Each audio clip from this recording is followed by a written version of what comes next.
প্রতি বছর উচ্চ মাধ্যমিক পরীক্ষার ফলাফলের পর দেখা যায় প্রচুর শিক্ষার্থী কেবল আইসিটি বিষয়ে অন্যান্য বিষয়ের চেয়ে কম নাম্বার পাচ্ছে। অন্যান্য বিষয়ে এগিয়ে থাকলেও তাদেরকে পিছিয়ে পড়তে হয় আইসিটি বিষয়ে কম নাম্বার থাকার কারণে। এর কারণ কি? এর সবচেয়ে বড় কারণ হচ্ছে শিক্ষার্থীরা আইসিটি বিষয়টিকে ভালোভাবে আয়ত্ত করে না।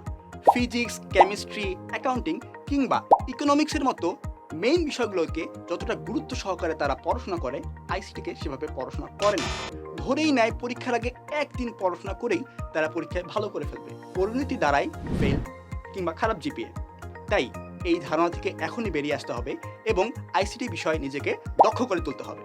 কি দক্ষতার কথা শুনেই ভয় পেয়ে গেছো? ভাবছো অনেক পড়াশোনা অনেক পরিশ্রমের কাজ?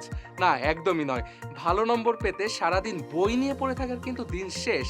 কারণ পরীক্ষায় সর্বোচ্চ নাম্বার পেতে এখন থেকে তুমি শিখবে তোমার ইচ্ছে মতো, যখন খুশি তখন। কারণ তোমার সাথে রয়েছে দেশসেরা e learning platform Bright skills.